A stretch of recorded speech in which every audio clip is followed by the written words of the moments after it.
pollution also doesn't affect everybody equally, just like smoking. So if 100 people were to smoke, maybe 10 will develop lung cancer. Not all Not 100 will everybody. develop. Next to their house, kitchen did not have exhaust, they had some diesel generator lying in the staircase, which was all smoke was coming. So these are lot of small You continue to do it every 6 months or annually. So for this lung functionality test, what is the recommended age for you to get it done? So they are showing abnormal signals. Abnormality is varying.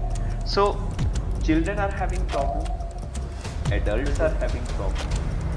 Now you decide What what is the age? should be the starting age group और calculate करके बाहर आके आपको सारा report Report. उसमें आप अगर 3 साल के बच्चे को भी बस लगा के नॉर्मल ब्रीदिंग करा लो 4-5 पता बार, चल जाएगा।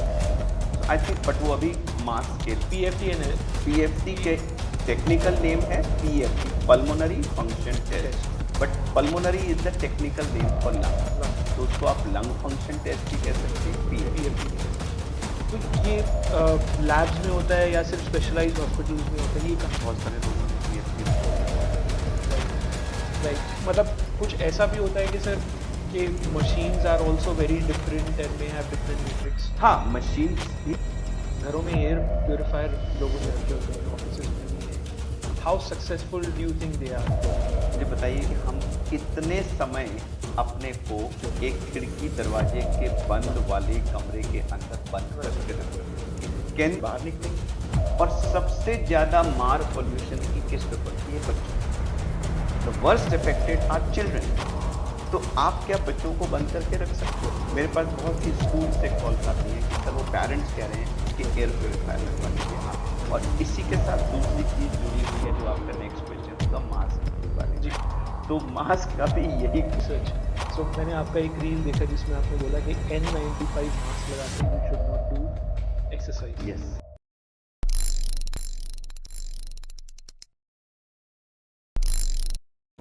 Yeah, so no, normal is also a finding. If your test is normal, that means you are doing good. But then you may be prone to develop some issues, and the doctor might give you some corrective measures. Okay. So even if, and let me share with you, recently we did a pulmonary function test in a cohort of about 800 normal persons working in various corporate, just to find out the prevalence in the society community. And we were astonished to find nearly 15% of the people to be having some abnormality of the other of varying degrees, all healthy people. Of course many of them were smokers in the late 20s and early 30 age group.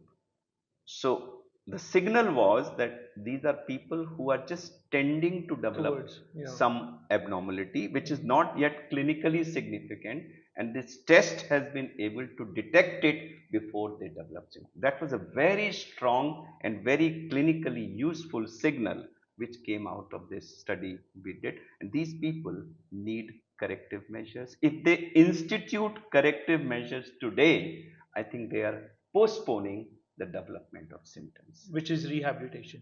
Rehabilitation and quitting the cause. If you're obese, working on that cause. working on the cause, maybe pollution. Suppose, see, pollution also doesn't affect everybody equally, just like smoking. So if 100 people were to smoke, maybe 10 will develop lung cancer. Not all 100 will develop lung cancer. So how we explain is that there is a genetic susceptibility, there is a host, and there is a cause. So this interplay of genetic susceptibility, cause in a susceptible host, this causes environment, it causes. So likewise, if I am exposed to pollution and somebody else is also exposed to same level of pollution, maybe I'll develop asthmatic tendency, somebody else doesn't. So there is a genetic predisposition to that. So in this community, when we do these people, so if you find a signal that there is something abnormal, there is a strong case for correcting the cause. So you can ask for smoking cessation, obesity correction, reduce your exposure to air pollution, We've gone to people's houses and found sources of smoke next to their house. Kitchen did not have exhaust. They had some diesel generator lying in the staircase, which was all smoke was coming into. So these are lot of small measures which can be taken to reduce your exposure. Right. So one is pollution and other is your exposure. With everything remaining same, measures can be taken to reduce your exposure. So I think lung function test, pulmonary function test, looking at it carefully, if abnormality, corrective measures, and then follow up with maybe annual or biannual pulmonary function test is the way to have your lung status checked and maintained over a long period of time. Sir, like in most of the diseases, doctors suggest that this test should start after 40, and then you continue to do it every 6 months or annually. So for this lung functionality test, what is the recommended age for you to get it done? So first of all, it's a wonderful question, very good question, very relevant question, but no straight answer. But I'll answer based on very huge experience that I have in the last 10 years working in this field. So I have run an NGO called Lung Care Foundation, which is dedicated to preventing damage to people's lungs and maintaining their health. That's the motto. Happy, healthy lungs. Our logo also has lungs in the center and two biceps, biceps, dole shole on Shole. either side. That's our logo. Yeah. So it's primarily meant to maintain people's health. Yeah. In 2019, we did a study in about 3,000 school children in Delhi, where we went to the school, studied their lung health symptoms like cough, sneezing, shortness of breath, tightness in the chest, running nose, sneeze, etc., etc. It was a structured questionnaire, and then we did PFT, pulmonary function test, on site. You will be amazed that 50% of the children had symptoms. To develop some. They were having They symptoms. had. Yes. Okay. Cough is there, sneezing is there. They have disturbed sleep. They have sometimes tightness at chest.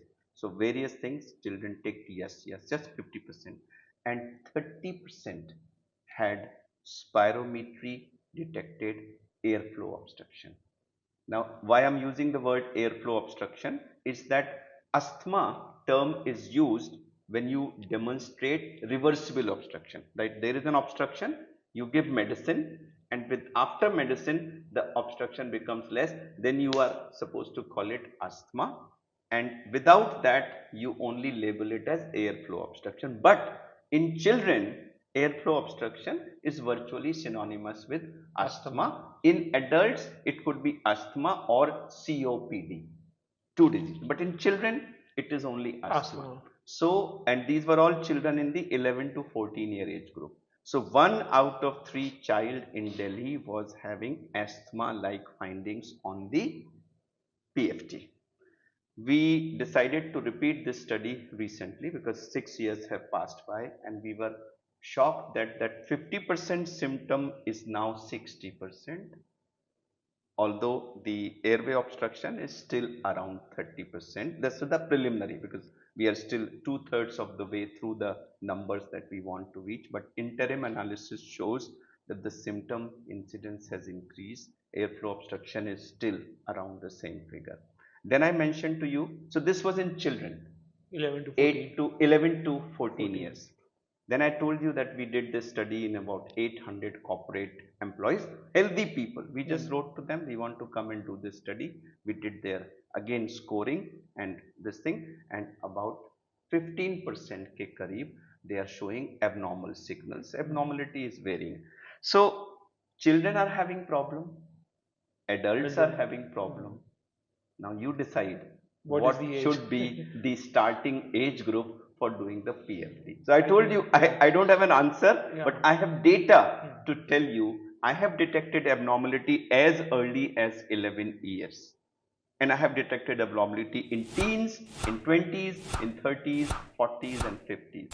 So I think it's anybody's guess at what age No, PFT but should be you started. saying starting 11 years sir, but Yeah. आपने उससे पहले भी कुछ बच्चों का नहीं 11 साल से नहीं, छोटे हमने बच्चे हमने 11 से 14 के बच्चे चूज किए थे for 2 reasons.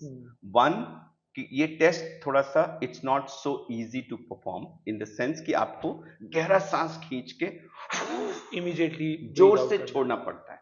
It test your maximum ability to exhale maximum air in the first 1 second. तो जितनी जोर आप लगाएंगे उतना टेस्ट नॉर्मल आने की प्रोबेबिलिटी है.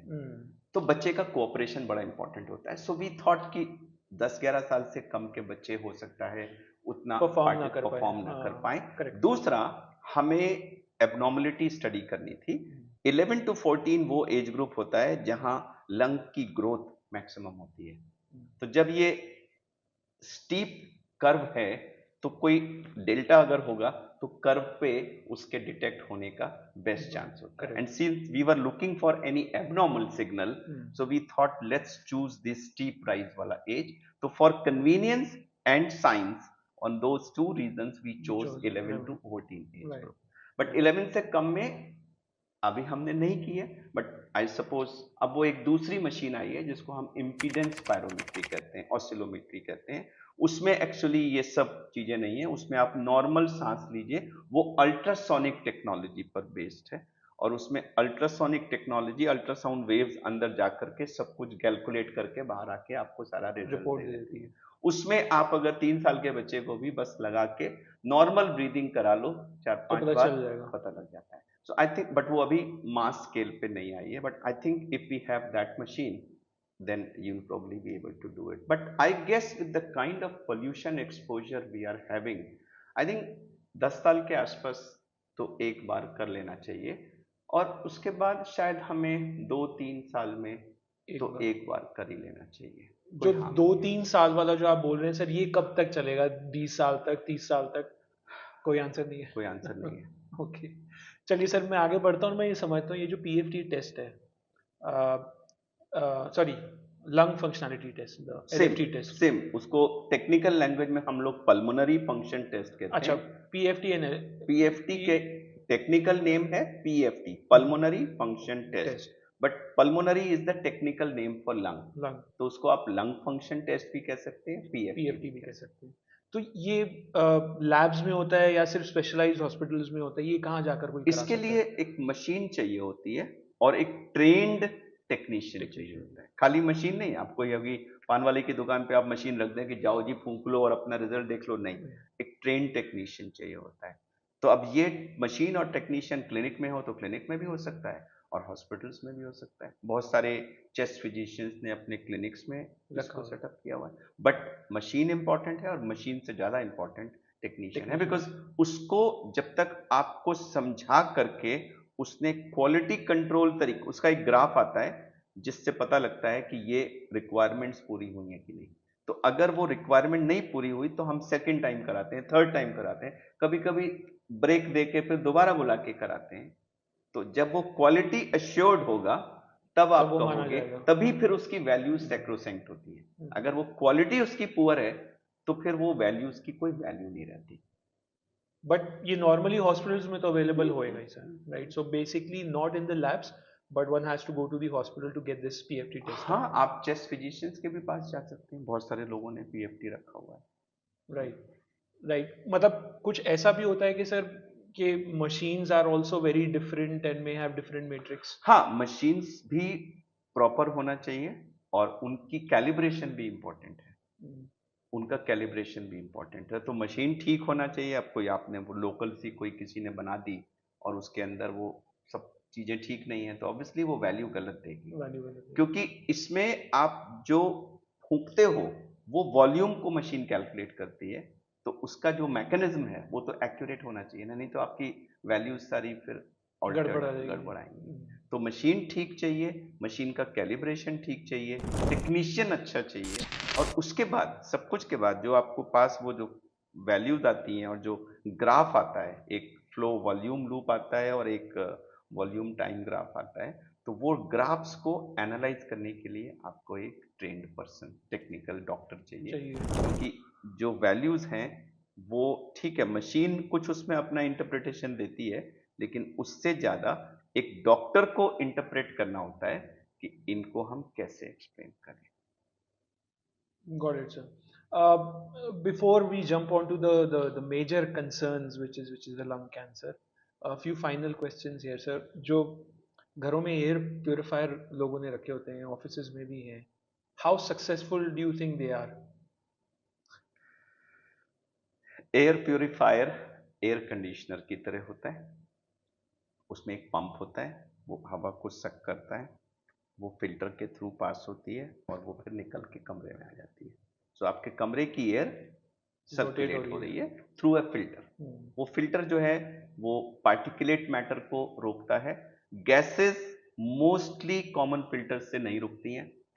हाँ, कुछ प्योरीफायर्स ऐसे होते हैं जिसमें मल्टीपल टेक्नोलॉजीज होती हैं, उसमें फिल्टर भी है, उसमें एक चारकोल का बड़ा सा चेंबर भी है। तो चारकोल जो है वो तो गैसेस गैसेस को को। एब्जॉर्ब कर लेता है, हम्म, लेकिन खाली हीपा फिल्टर अगर आप में है, which is the case with 95% of the air purifier, तो उसमें गैसेस नहीं रुकती नहीं हैं, होती। खाली पार्टिकल्स रुकते हैं और वो फिर वापस एयर में।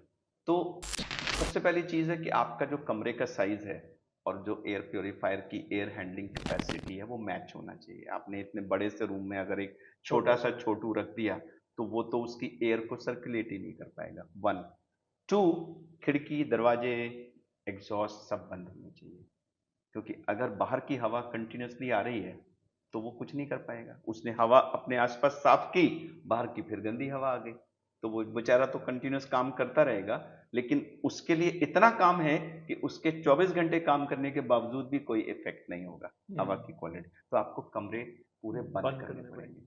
विच मीन्स कि वो आपको केवल तभी हेल्प करेगा, हेल्प इन कोट्स, जब आप कमरे के अंदर हैं, कमरे का size adequate to the capacity of the है और प्योरीफायर। दरवाजे खिड़की बंद है। क्योंकि मोस्टली लोग क्या करते हैं सर, अपने बेडरूम्स में तो वो एयर प्योरीफायर लगा देते हैं, बट जैसे किचन इज ओपन, मैं वही ड्राइंग उसी चीज पे डाइनिंग, आ रहा हाँ हूँ, मैं उसी चीज पे आ रहा हूँ। तो हाँ मैंने कहा रिक्वायरमेंट्स क्या है, हाँ, कि पहली बात तो कमरे के अंदर आप हो, उसका एयर हैंडलिंग कैपेसिटी रूम के हिसाब साइज से के हो, हो। खिड़की दरवाजे बंद हो और आप कमरे के अंदर हो।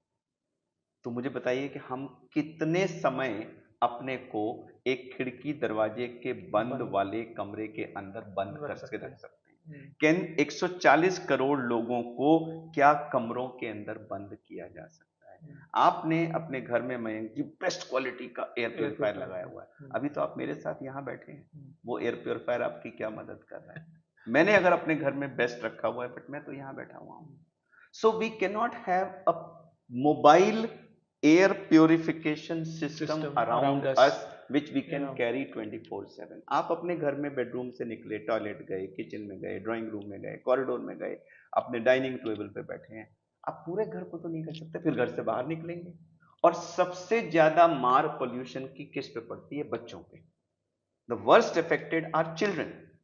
तो आप क्या बच्चों को बंद करके रख सकते हो? मेरे पास बहुत सी स्कूल से कॉल्स आती हैं कि सर वो पेरेंट्स कह रहे हैं कि एयर प्योरीफायर लगवा लीजिए, आपका क्या विचार है? एंड आई से ब्लैंकेट नो, बिकॉज आप बच्चों को कमरे के अंदर बंद कर दोगे, क्लासरूम्स के खिड़की दरवाजे बंद, सील्ड चेंबर्स के अंदर बच्चे पढ़ेंगे। अगर आप वैसा करोगे, एक रूम के अंदर 40 बच्चे हैं, वो CO2 निकल रही है उनकी, 40 बच्चों की जो CO2 एक बंद कमरे के अंदर रहेगी, 2-3 घंटे के बाद वहां CO2 लेवल्स इतने हो जाएंगे कि बच्चों को ड्राउजीनेस होने लगेगी। फिर बच्चे तो खेलने के लिए होते हैं, जो फील्ड में जाएंगे तो आप फील्ड में कहां से एयर प्योरीफायर लगाओगे? सो माय आंसर इज कि एयर प्योरीफायर एक पर्सनल सॉल्यूशन है ऑफ ए पब्लिक प्रॉब्लम। तो मैं एडवाइस करता हूं, जैसे मेरे लंग ट्रांसप्लांट के पेशेंट डिस्चार्ज होते हैं, वो बहुत हाई रिस्क ग्रुप है, उनको बहुत हाई चांस होता है इन्फेक्शन का, और इन्फेक्शन उनकी जान ले सकता है। लंग सर्जरी के बाद पेशेंट्स जा रहे हैं, किसी का एक लंग निकल गया, सिंगल लंग है, वो बहुत प्रेशियस लंग है। अब इस तरह के सिलेक्ट पॉपुलेशन को हम एडवाइस करते हैं कि आप ले लो। But to say that air purifier is a solution to air pollution, the answer is a big no. और इसी के साथ दूसरी चीज जुड़ी हुई है जो आपका नेक्स्ट क्वेश्चन होगा, मास्क के बारे में। तो मास्क का भी यही कोर्स है कि जो ये वाला मास्क है, इसका पोल्यूशन कंट्रोल में कोई रोल नहीं है। कपड़े वाला मास्क पोल्यूशन कंट्रोल में कोई रोल नहीं है, इससे सब कुछ पार हो जाता है। जो N95 है 95 जी। उससे पार्टिकुलेट मैटर रुक जाता है, पार्टिकुलेट मैटर, गैसेस उसमें से भी पास हो जाती है। अगर ऑक्सीजन का मॉलिक्यूल जिसमें से निकल सकेगा आपके लंग्स के लिए, तो वो गैस सल्फर में dioxide, carbon monoxide, nitric oxide, ozone के मॉलिक्यूल्स भी उसके साथ साथ जाएंगे। ऐसा कोई मास्क नहीं बना जो ऑक्सीजन को जाने दे, CO2 को बाहर निकलने दे और नाइट्रिक ऑक्साइड से कहे तू तो इधर ही रोक रुक। जाए। No, no. तो वो भी वही है, और वो भी आपको नाक के ऊपर से लेकर थोड़ी तक पूरा लगाना पड़ता है, और जितनी देर आप लगाएंगे उतनी देर आपको प्रोटेक्शन हो रहा है। जैसे ही आपने उसको नीचे किया और सांस सीधे ली, प्रोटेक्शन खत्म।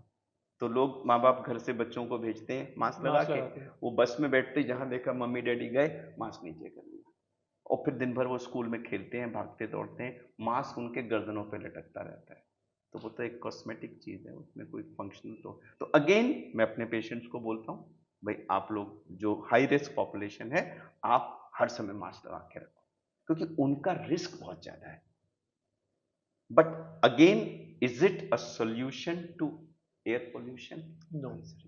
So basically what you're saying is surgical mask is good for nothing. Surgical mask in terms of pollution is good Good for for nothing. nothing. हम लोग क्यों यूज करते हैं? हम लोग ऐसे लगा के रखते हैं ड्यूरिंग सर्जरी, क्योंकि सर्जरी, मान लीजिए मैं चेस्ट पे ऑपरेट कर रहा हूं, मैं ऐसे हूं, अब अगर मैं बोलूंगा तो मेरा सारा जो एरोसॉल है, Saliva. थूक है, वो सब वूंड में गिरेगा। Right. तो ये उस एरोसॉल वगैरह को रोकने रोकने के के लिए लिए इफेक्टिव है। But बट for इसका जो pollution- पोर साइज है, उससे हमारे जो ये सब छोटे छोटे पार्टिकल्स हैं वो निकल जाते हैं, गैसेस निकल जाती है। So it's no good. हाँ, कोई बहुत ही ज्यादा कार्बन का मोटा मोटा कुछ है, अब दिन भर में लगा के घूमो तो हो सकता है शाम तक थोड़ा बहुत कुछ जमा हो जाए, बट ऑल जो पार्टिकुलेट मैटर है वो निकल जाता है इसमें। So basically N95 is still a better version. N95 is the only effective way of controlling air Air pollution. अगर आपको एयर पोल्यूशन के लिए मास्क यूज करना है, it should be N95, worn properly, उसका नोज क्लिप लगाइए ऊपर, थोड़ी तक पूरा कवर करिए और उसी के थ्रू ब्रीथ करिए। अगर आपने उसको ढीला करके साइड से ब्रीथ कर लिया तो आपको उससे कोई फायदा नहीं मिलेगा, जो 90% लोग करते हैं।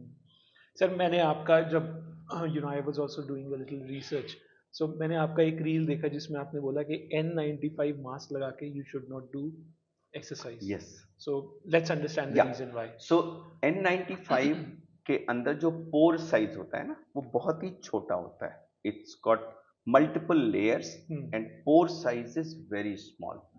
तो उससे जब हवा निकलती है तो उसमें रेजिस्टेंस आती है। तो हम लोगों ने कोविड के टाइम में N95 सारा टाइम पहना है, और हमें पता है कि कुछ मिनट पहनने के बाद आपको ब्रीदिंग में you have to make effort, क्योंकि वो रेजिस्टेंस है ना। तो अब मैं सांस ले रहा हूं अभी, तो बिना रेजिस्टेंस के मेरी नाक से एयर एंटर कर रही है। अभी मैंने उसके ऊपर N95 ये वाला मास्क लगा दूं तो भी रेजिस्टेंस होती है, ऐसा नहीं है कि नहीं होती, इसको पहनने के बाद भी हल्क, लेकिन वो बहुत मिनिमल होती है क्योंकि इसका पोर साइज बड़ा है। N95 का पोर साइज छोटा है, तो उसमें से एयर के मूवमेंट में रेजिस्टेंस होती है। हम जब इन लेते हैं तो भी रेजिस्टेंस होती है, और जब हम आउट करते हैं तो एक्चुअली सारी हवा नहीं निकल पाती, थोड़ी सी तो निकलती है, और थोड़ी सी around the face, between the face and the mask CO2 रह जाता है। और जब हम उसको फिर से सांस लेते हैं तो पार्ट एयर बाहर से आती है और पार्ट वही वाली वापस से। So that means there is some amount of rebreathing, और जो रीब्रीदिंग है उसमें CO2 लेवल हायर होता है, which means you are taking in air with a higher CO2 level. वो कहीं ना कहीं जाके आपके CO2 क्लियरेंस को अफेक्ट करती है और आपके बॉडी का CO2 लेवल। जब आप एक्सरसाइज करते हैं तो आपकी ऑक्सीजन रिक्वायरमेंट बढ़ जाती है और आपके बॉडी में CO2 प्रोडक्शन बढ़ जाता है। So you have to take in more air. जैसे हम नॉर्मली, मैं इस समय बैठा हूं, मैं शायद 12 से 16 बार प्रति मिनट सांस ले रहा हूं। अभी मैं अगर दौड़ने लगूंगा तो मेरी सांस की रेट जो है वो 25, 30, 35, 40, 45, 50, 60, डिपेंडिंग ऑन मैंने कितनी एक्सरसाइज की है, मैं उतनी बार सांस ले रहा हूं, उतना ज्यादा मुझे सांस चाहिए। और उस समय जब मुझे ज्यादा सांस चाहिए, अगर एक रेजिस्टेंस मेरे सांस के रास्ते में डाल दी जाए तो क्या होगा? मैं एडिक्वेट सांस नहीं ले पाऊंगा, और मैं अगर दौड़ता रहूंगा तो मेरी ऑक्सीजन सप्लाई कम हो जाएगी और मेरे CO2 का क्लियरेंस कम हो जाएगा, which means I am liable to effects of low oxygen and high CO2 and this may cause death. Oh. तो इसलिए हम हमेशा कहते हैं कि कभी भी आप नॉर्मल वॉकिंग कर रहे हो वो तो ठीक है, but if you are jogging, running, exercising, then mask should not be on. जो लोग करते हैं सर, हाँ, बहुत लोग देखते हैं, हम उसमें मॉर्निंग वॉक में they wear mask and they are I walking. Mean normal walk तक अगर आप कर रहे हो, उस वॉक का क्या फायदा होता है मुझे पता नहीं, क्योंकि वॉक तभी हेल्प करता है जब आपको वो थोड़ा सा हार्ट रेट बढ़ाए, रेस्पिरेटरी। अगर उसने आपके शरीर पे जोर नहीं डाला तो वो एक्सरसाइज नहीं हुई ना, और अगर जोर डाला है तो ऑक्सीजन रिक्वायरमेंट बढ़ेगी, CO2 प्रोडक्शन बढ़ेगा, और वो मास्क एक ऑब्स्टेकल के रूप में खड़ा होगा आपको CO2 विच मीन्स कि आप तो एक तो वैसे ही आपकी सांस फूल रही थी, ऊपर से आपने रेजिस्टेंस लगा दी, तो आप सांस खींच रहे हो बट आपको सांस पूरी जा नहीं पा रही है, तो आपके हाइपोक्सिक एंड हाइपर कार्बिक यानी लो ऑक्सीजन हाई CO2 होने के चांसेस हैं विच में बी हार्मफुल। तो कभी भी मास्क और खासकर से N95 लगा के एक्सरसाइज कभी नहीं करनी चाहिए।